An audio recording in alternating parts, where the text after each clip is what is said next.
सहते नहीं है, परमात्मा सहता नहीं है और भक्त कहता नहीं है। बालक ने श्राप में भी ऐसे नहीं कि बेहोशी में दे दिया, क्रोध में भी बोध बना रहे। आज आप कह रहे थे, कल कह रहे थे कि क्रोध बहुत आता है, क्रोध में भी होश बना रहा है, क्रोध में भी बोध बना रहा है। बस वही का जीवन अच्छा होता है। दो सगे भाइयों को कभी लड़ते देखा है आप लोगों ने? दो सगे भाइयों को लड़ते देखा होगा।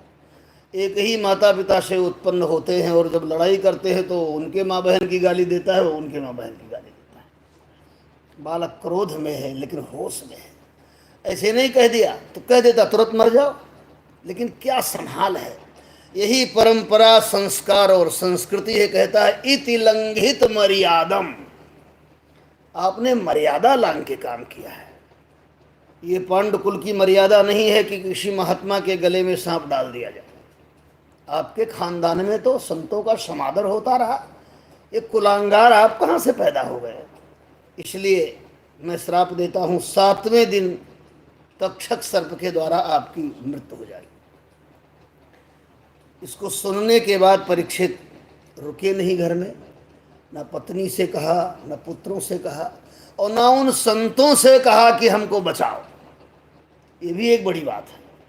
मृत्यु जिसकी खोपड़ी पर नाच रही हो और वो संतों से यही प्रार्थना करता है कि दशत बलम गायत विष्णु गाथा, आप लोग केवल भगवान की कथा सुना दो। मानो इसी श्राप की प्रतीक्षा में परीक्षित जी रहे थे कि कब श्राप मिले, कब हमें बहाना मिले और कब हम घर छोड़ दें।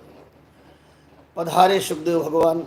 और बड़ी अच्छी बात, सुखदेव जी के श्री चरणों में जब परीक्षित ने अपनी विपत्ति बताई तो परीक्षित ने एक ही बात का, और वही समझने लायक है, वही भागवत का सार है। सुखदेव जी ने कहा परीक्षित, मौत से हम तुम्हें नहीं बचा सकते। ये मृत्यु और श्राप दोनों परिस्थिति है और परिस्थिति पर किसी का कोई अधिकार नहीं है। लेकिन 7 दिन तुम कैसे बिताओगे ये तुम्हारी मन स्थिति है। 7 दिन तुम रो करके बिताओगे कि भगवत स्मरण करके बिताओगे, ये तुम्हारी मन स्थिति है।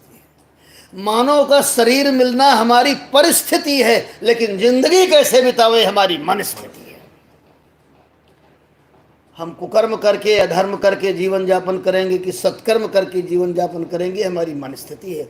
और मन स्थिति यदि अच्छी हो तो परिस्थिति अनुकूल होने में देर नहीं लगती। भाई मरना भी सबको नहीं आता है, मरने का भी एक तरीका है, और वो सुखदेव जी सुन रहे हैं। रामचरितमानस जीना सिखाता है, श्रीमद् भागवत मरना सिखाता है। किसी राजा ने अपने मंत्री को किसी अपराध पर फांसी की सजा सुना दिया, और जब उसको अपराध बोध हुआ तो चिंता करने लगा। संजोग से जिस दिन उसको फांसी की सजा मिलनी थी उसी दिन उसका बर्थडे था, जन्मदिवस था। अब वो सवेरे से अपना जन्मदिन मनाने लगा, लड्डू मंगाया, बांटने लगा। राजा को भी निमंत्रण दिया, आज मेरा जन्मदिन है, महाराज पधारिएगा, आपके यहाँ तो मैं मंत्री पद पर बहुत दिनों से रहा हूँ। राजा को बड़ा अटपटा लगा, यार मरने वाला है और जन्मदिन मना रहा है। वो खुशी से झूम रहा है, लोगों को लड्डू बांट रहा है। लोगों ने कहा यार आज तुझको फांसी पर चढ़ना है? कहा हाँ, लेकिन तुम लोग नहीं चाहते कि तुम्हारा यार, तुम्हारा दोस्त हंसते हंसते मरे, लड्डू खाते मरे, जन्मदिन मनाते मरे। सब लोगों ने कहा बड़ा आश्चर्य है भाई, आज जिसको शाम को फांसी पर चढ़ना है वो दिन में जन्मदिन मना रहा है। राजा भी कौतूहल बसात आया। राजा ने तो सोचा वो रोता होगा, गिड़गिड़ाएगा, क्षमा कर देना। और जब वो आया, राजा को प्रणाम किया और लड्डू लेकर के मिला। महाराज लड्डू खाइए, मेरा जन्मदिन है, आशीर्वाद दीजिए। अरे कहा तू पागल है क्या, आज मुझे फांसी पर चढ़ना है? कहा हाँ मालिक, लेकिन क्या आप नहीं चाहते आपका मंत्री हंसते हंसते मरे? क्या आप नहीं चाहते आपका मंत्री लड्डू खाते मरे?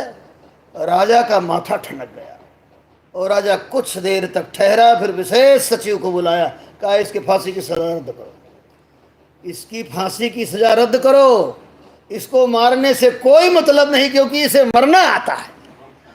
जब ये मृत्यु के समय भी हंस रहा है तो ऐसे व्यक्ति को मारने से क्या फायदा है। यही है, मन स्थिति अपनी अच्छी बना लो, यही भागवत बताता है। और अब हम लोग प्रवेश करेंगे 9वें स्कंद में। 24 अध्याय है, 12 अध्याय में सूर्यवंश और 12 अध्याय में चंद्र। श्रूयता मानवो वंशो